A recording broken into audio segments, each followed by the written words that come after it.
Asesinato en el Orient Express. Agatha Christie.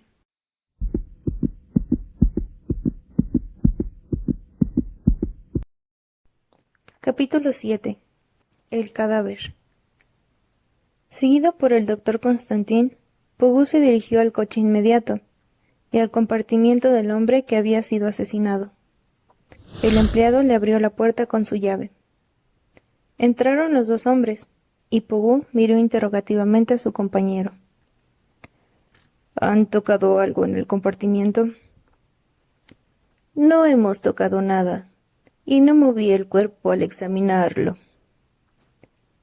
Lo primero que le llamó la atención fue el frío intensísimo que reinaba en el reducido compartimiento. El cristal de la ventanilla estaba bajado y levantada la cortina. Brrr. Se estremeció Pogu. El otro sonrió comprensivamente. No quise cerrarla, dijo. Pogu examinó cuidadosamente la ventanilla. Tenía usted razón, dijo. Nadie abandonó el carruaje por aquí. Posiblemente la ventanilla abierta estaba destinada a sugerir tal hecho. Pero si es así, la nieve ha burlado el propósito del asesino. Examinó cuidadosamente el marco de la ventana y, sacando una cajita del bolsillo, sopló un poco de polvo sobre ella. No hay huellas dactilares, dictaminó. Pero aunque las hubiese, nos dirían muy poco. Serían de Mr. Ratchet, o de su criado, o del encargado. Los criminales no cometen torpezas de esta clase en estos tiempos. Podemos, pues, cerrar la ventana. Aquí hace un frío inaguantable. Acompañó la acción a la palabra y luego desvió su atención por primera vez a la inmóvil figura tendida en la litera. Ratchet yacía boca arriba.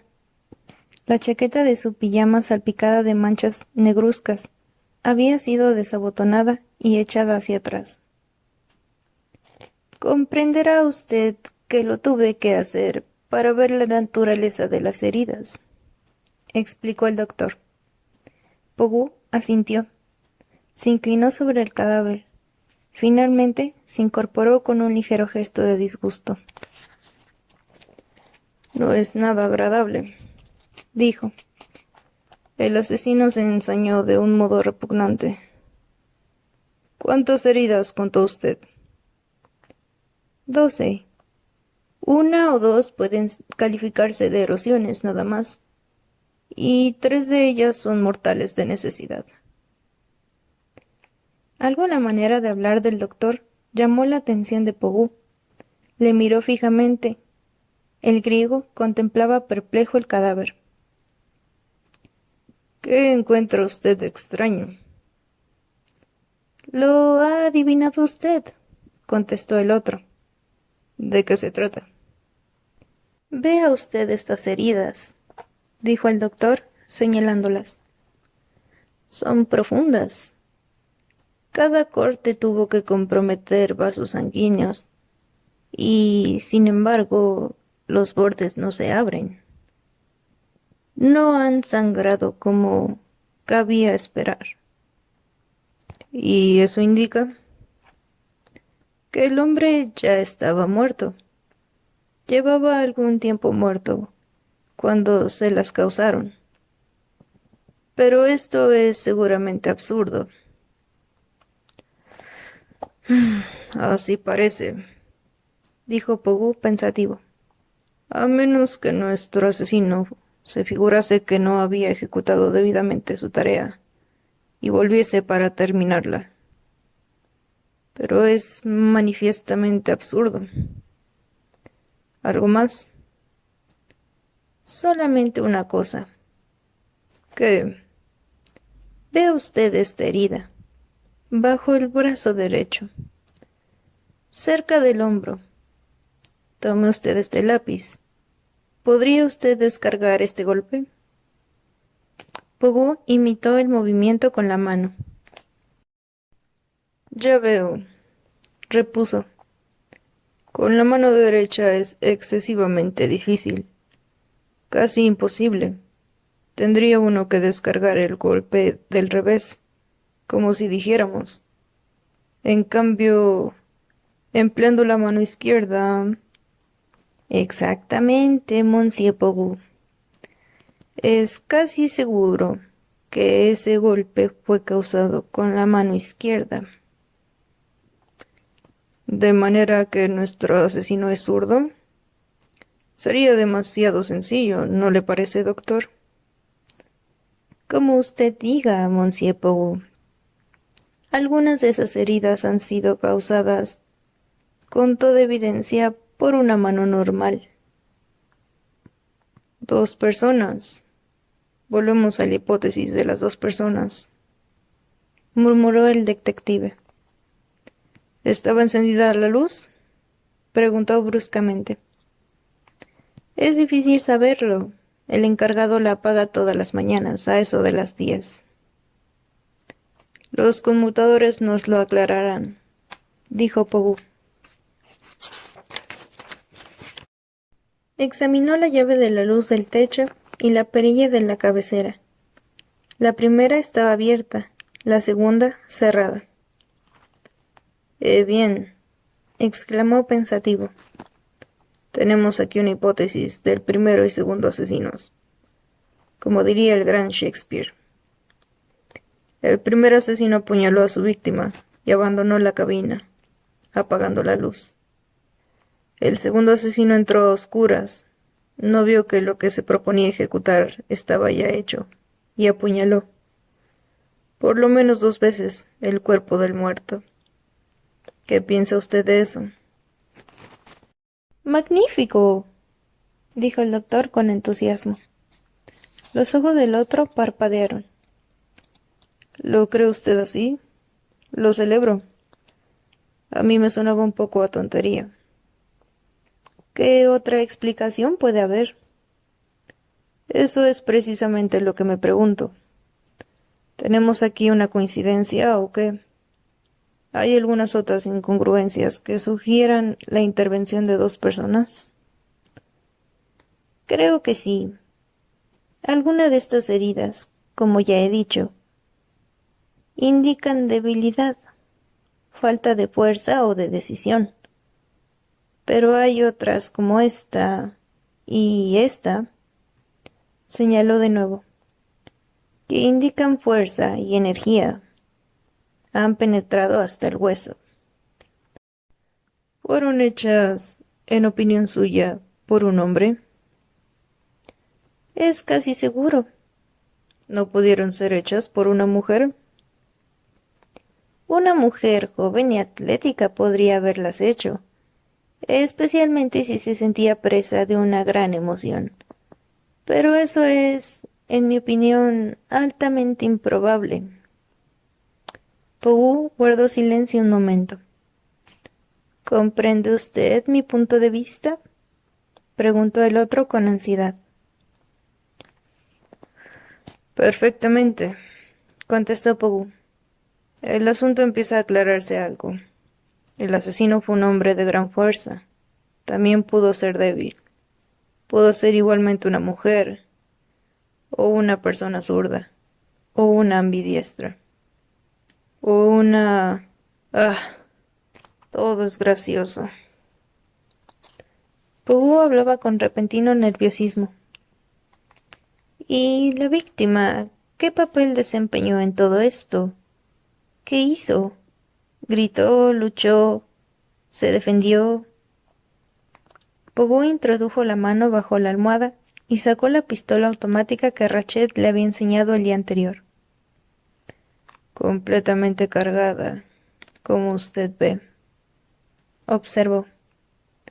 Siguieron registrando. La ropa de calle de Rachet colgaba de las perchas de una pared. En la pequeña mesa formada por la taza del lavabo había varios objetos. Una dentadura postiza en un vaso de agua, otro vaso vacío, una botella de agua mineral, un frasco grande y un cenicero conteniendo la punta de un cigarrillo, y unos fragmentos de papel quemado, 2 cerillas usadas. El doctor cogió el vaso vacío y lo olfateó. Aquí está la explicación de la inactividad de la víctima, dijo. ¿Narcotizado? Sí. Pogú recogió las 2 cerillas y las examinó cuidadosamente. Estas 2 cerillas, dijo, son de diferente forma. Una es más plana que la otra, ¿comprende? Son de la clase que venden en el tren, contestó el doctor. Pogú palpó los bolsillos del traje de Rachet y sacó de uno de ellos una caja de cerillas, que comparó cuidadosamente con las otras. La más redonda fue encendida por Mr. Rachet, observó. Veamos si tiene también de la otra clase. Pero un nuevo registro de ropas no reveló la existencia de más cerillas. Los ojos de Pogú asetearon sin cesar el reducido compartimiento. Tenían el brillo y la vivacidad de los ojos de las aves. Daban la sensación de que nada podía escapar a su examen. De pronto, se inclinó y recogió algo del suelo. Era un pequeño cuadrado de batista muy fina. En una esquina tenía bordada la inicial H. Un pañuelo de mujer, dijo el doctor. Nuestro amigo el jefe de tren tenía razón. Hay una mujer complicada en este asunto. Y para que no haya duda, se deja el pañuelo, replicó Pogú. Exactamente como ocurre en los libros y en las películas. Además, para facilitarnos la tarea, está marcado con una inicial. ¡Qué suerte hemos tenido! Exclamó el doctor. ¿Verdad que sí? Dijo Pogú con ironía. Su tono sorprendió al doctor, pero antes de que pudieran pedir alguna explicación, Pogú volvió a agacharse para recoger otra cosa del suelo. Esta vez mostró en la palma de la mano un limpiapipas. ¿Será quizá propiedad de Mr. Rachet?, sugirió el doctor. No encontré pipa alguna en su bolsillo, ni siquiera rastros de tabaco. Entonces es un indicio. Oh, sin duda. Y que oportunamente lo dejó caer el criminal. Observe usted que ahora el rastro es masculino. No podemos quejarnos de no tener pistas en este caso. Las hay en abundancia y de toda clase. A propósito, ¿qué ha hecho usted del arma? No encontré arma alguna. Debió llevársela el asesino. Me gustaría saber por qué, murmuró Pogú. El doctor, que había estado explorando delicadamente los bolsillos del pijama del muerto, lanzó una exclamación. Se me pasó inadvertido, dijo, y eso que desabotoné la chaqueta, y se la eché hacia atrás. Sacó del bolsillo del pecho un reloj de oro. La caja estaba horrorosamente abollada, y las manecillas señalaban la 1:15. Mire usted, dijo Constantín. Esto nos indica la hora del crimen. Está de acuerdo con mis cálculos. Entre la medianoche y las 2 de la madrugada. Es lo que dije. Y probablemente hacia la 1, aunque es difícil concretar en estos casos. Bien, aquí está la confirmación. La 1:15. Esta fue la hora del crimen. Es posible, sí, es ciertamente posible, murmuró Monsieur Pogú. El doctor le miró con curiosidad. Usted me perdonará, Monsieur Pogú, pero no acabo de comprenderle. Yo mismo no me comprendo, repuso Pogú. No comprendo nada en absoluto. Y, como usted ve, me intriga en extremo. Suspiró y se inclinó sobre la mesita para examinar el fragmento de papel carbonizado. Lo que yo necesitaría en este momento, murmuró como para sí, es una sombrerera de señora, y cuanto más antigua mejor. El doctor Constantín quedó perplejo ante aquella singular observación, pero Pogú no le dio tiempo para nuevas preguntas, y abriendo la puerta del pasillo, llamó al encargado. El hombre se apresuró a acudir. ¿Cuántas mujeres hay en este coche? Le preguntó Pogú. El encargado se puso a contar con los dedos. 1, 2, 3, 6, señor. La anciana norteamericana, la dama sueca, la joven inglesa, la condesa Andrelli y Madame la princesa Dragomirov y su doncella. Pogú reflexionó unos instantes. ¿Tienen todas sus sombrereras? Sí, señor. Entonces tráigame... Espere. Sí. La de la dama sueca y la de la doncella. Les dirá usted que se trata de un trámite de aduana. Lo primero que se le ocurra. Nada más fácil, señor. Ninguna de las dos señoras está en su compartimiento en este instante. Dese prisa, entonces. El encargado se alejó y volvió al poco rato con las dos sombrereras. Pogú abrió la de la dama sueca y lanzó un suspiro de satisfacción. Y tras retirar cuidadosamente los sombreros, descubrió una especie de armazón redonda hecha con tejido de alambre. Aquí tenemos lo que necesitamos. Hace unos 15 años, las sombreras eran todas como esa. El sombrero se sujetaba por medio de un alfiler, en esta armazón de tela metálica. Mientras hablaba, fue desprendiendo hábilmente dos de los trozos de alambre. Luego volvió a cerrar la sombrerera y dijo al encargado que las devolviese a sus respectivas dueñas.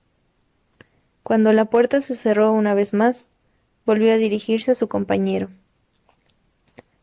Vea usted, mi querido doctor, yo no confío mucho en el procedimiento de los expertos. Es la psicología lo que me interesa, no las huellas digitales ni las cenizas de los cigarrillos. Pero en este caso aceptaré una pequeña ayuda científica. Este compartimiento está lleno de rastros, pero ¿podemos estar seguros de que son realmente lo que aparentan? No le comprendo, Monsieur Pogú. Bien, voy a ponerle un ejemplo. Hemos encontrado un pañuelo de mujer. ¿Lo dejó caer una mujer?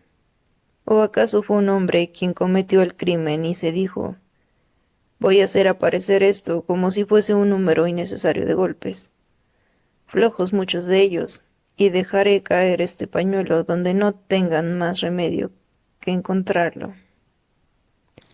Esta es una posibilidad. Luego hay otra. Lo mató una mujer y dejó caer deliberadamente un limpiapipas, para que pareciese obra de un hombre. De otro modo, tendremos que suponer seriamente que dos personas, un hombre y una mujer, intervinieron aisladamente, que las dos personas fueron tan descuidadas que dejaron un rastro para probar su identidad. Es una coincidencia demasiado extraña. Pero... ¿qué tiene que ver la sombrerera con todo esto? Preguntó el doctor, todavía intrigado. De eso trataremos ahora. Como iba diciendo, esos rastros, el reloj parado a la 1:15, el pañuelo, el limpiapipas, pueden ser verdaderos o pueden ser falsos. No puedo decirlo todavía, pero hay aquí uno que creo, aunque quizá me equivoque, que no fue falsificado. Me refiero a la cerilla plana, Señor doctor, creo que esa cerilla fue utilizada por el asesino, y no por Mr. Ratchet. Fue utilizada para quemar un documento comprometedor, posiblemente una nota. Si es así, había algo en aquella nota, alguna equivocación, algún error, que dejaba una posible pista hacia el verdadero asesino. Voy a intentar resucitar lo que era ese algo. Abandonó el compartimiento y regresó unos momentos después, con un pequeño mechero de alcohol y un par de tenacillas. Los utilizó para el bigote, dijo, refiriéndose a las últimas. El doctor le observaba con gran interés. Aplanó los trozos de tela metálica y colocó cuidadosamente el fragmento de papel carbonizado sobre uno de ellos. Luego lo cubrió con el otro trozo, y sujetándolo todo con las tenacillas, lo expuso a la llama del mechero. Veremos lo que resulta, dijo sin volver la cabeza. El doctor observaba atentamente sus manipulaciones. El metal empezó a ponerse incandescente. De pronto, vio débiles indicios de letras. Las palabras fueron formándose lentamente. Palabras de fuego. Era un trozo de papel muy pequeño. Solo cabían en él 5 palabras y parte de otra. Cuerda a la pequeña Daisy Armstrong. «Ah», exclamó Pogu. «¿Le dice a usted algo?», preguntó el doctor con curiosidad. A Pogu le brillaban los ojos. Dejó cuidadosamente las tenacillas sobre la mesa. «Sí», dijo. «Sé el verdadero nombre del muerto. Sé por qué tuvo que abandonar los Estados Unidos». «¿Cómo se llamaba?» «Cassetti». «¿Cassetti?». Constantín frunció el entrecejo. «Me recuerda a algo. Hace años. No puedo concretar. Fue un caso que sucedió en este país. ¿No es cierto?». Pogu no quiso dar más detalles sobre el asunto. Miró a su alrededor y prosiguió. «Luego hablaremos de eso. Asegurémonos primero de que hemos visto todo lo que hay aquí». Rápida y diestramente, registró una vez más los bolsillos de las ropas del muerto, pero no encontró nada de interés. Luego empujó la puerta de comunicación con el compartimiento inmediato, pero estaba cerrado por el otro lado. «Hay una cosa que no comprendo», dijo el doctor Constantín. «Si el asesino no escapó por la ventana, y si esta puerta de comunicación estaba cerrada por el otro lado, y si la puerta que da al pasillo no solo estaba cerrada, sino que tenía echada la cadena, ¿cómo abandonó el criminal el compartimiento?». «Eso es lo que dicen los espectadores cuando meten a una persona atada de pies y manos en un armario y desaparece». «No comprendo». «Quiero decir», explicó Pogu, «que si el asesino se propuso hacernos creer que había escapado por la ventana, tenía naturalmente que hacer aparecer que las otras 2 salidas eran imposibles. Como ve, es un truco, como el de la persona que desaparece en un armario. Nuestra misión es, pues, descubrir cómo se hizo ese truco». Pogu cerró la puerta de comunicación por el lado del compartimiento en que se encontraban. «Por si al excelente Mr. Southbark», dijo, «se le antoja meter la nariz para buscar detalles». Miró a su alrededor una vez más. «No hay nada más que hacer aquí, me parece. Vayamos a reunirnos con Monsieur Buck». Capítulo 8. El caso Armstrong. Encontramos a Monsieur Buck terminando una tortilla. «Pensé que era mejor hacer servir inmediatamente el almuerzo, en el coche comedor», dijo. «De este modo quedará libre de gente, y Monsieur Pogu podrá seguir allí sus interrogatorios. Entretanto, he ordenado que nos traigan aquí nuestra comida. Excelente, contestó Pogu. Ninguno de los tres hombres tenía apetito, y la comida terminó pronto. Pero hasta que no empezaron a tomar el café, no mencionó Monsieur Buck el asunto que ocupaba sus imaginaciones. ¿Bien? Preguntó. Bien. He descubierto la identidad de la víctima. Sé los motivos que lo obligaron a salir de Estados Unidos. ¿Quién era? ¿Recuerda usted haber leído algo del bebé Armstrong? Este es el individuo que asesinó a la pequeña Daisy Armstrong. Cassetti. Ahora caigo. Un asunto sensacional, aunque no puedo recordar los detalles. El coronel Armstrong era mitad inglés y mitad norteamericano, pues su madre era hija de Van der Halt, el millonario de Wall Street.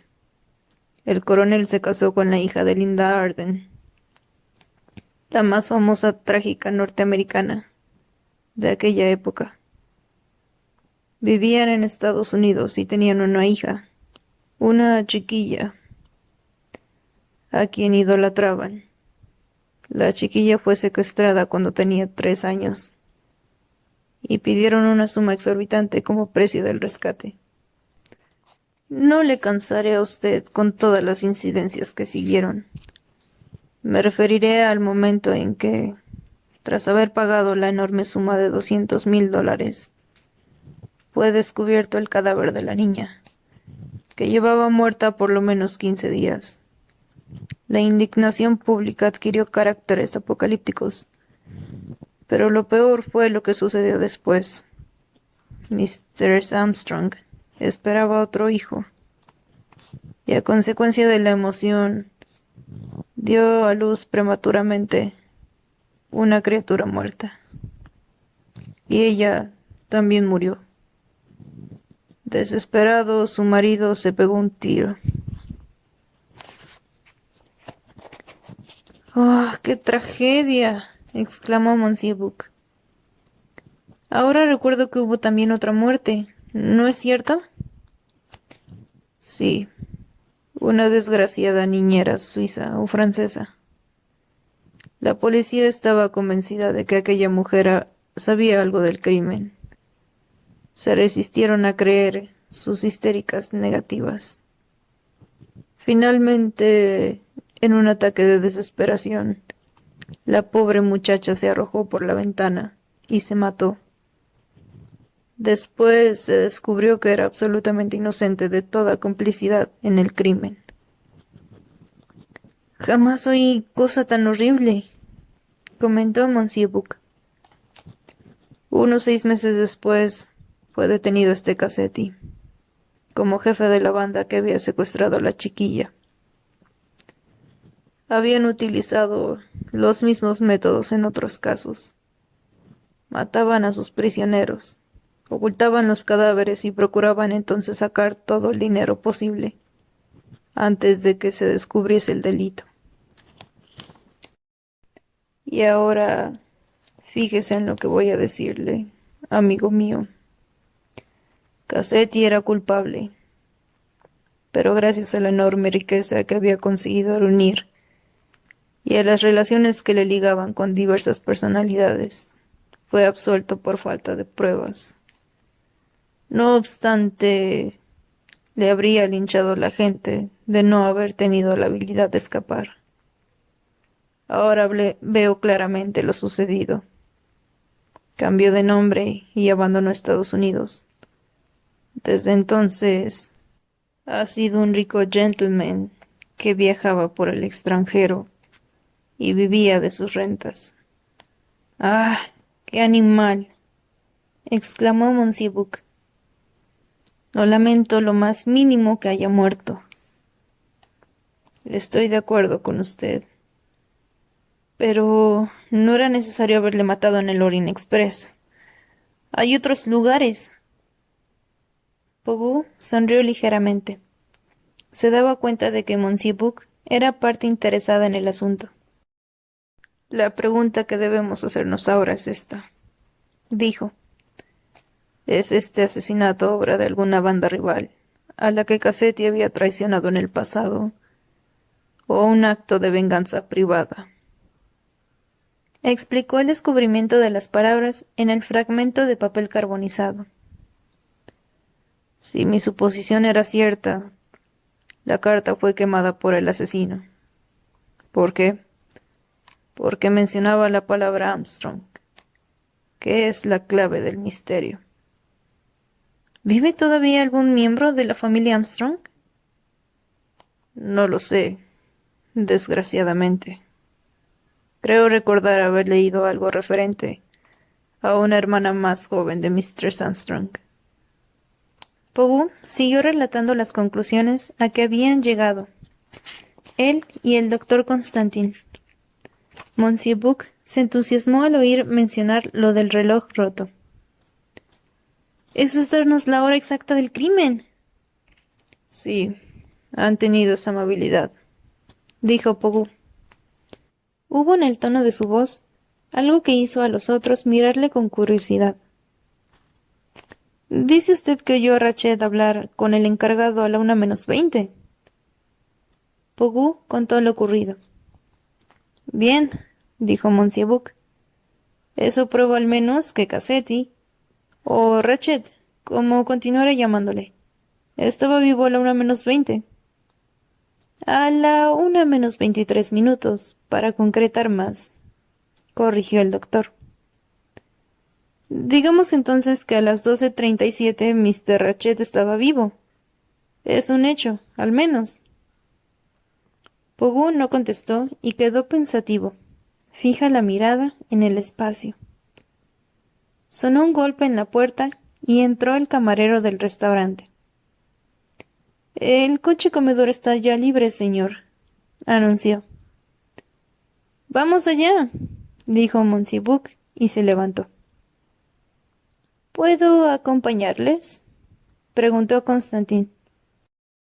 —Ciertamente, mi querido doctor, a menos que Monsieur Pogu tenga algún inconveniente. —Ninguno, ninguno —dijo Pogu. Y tras alguna cortés discusión sobre quién había de salir primero— después de usted, monsieur. No, después de usted. Abandonaron el compartimiento.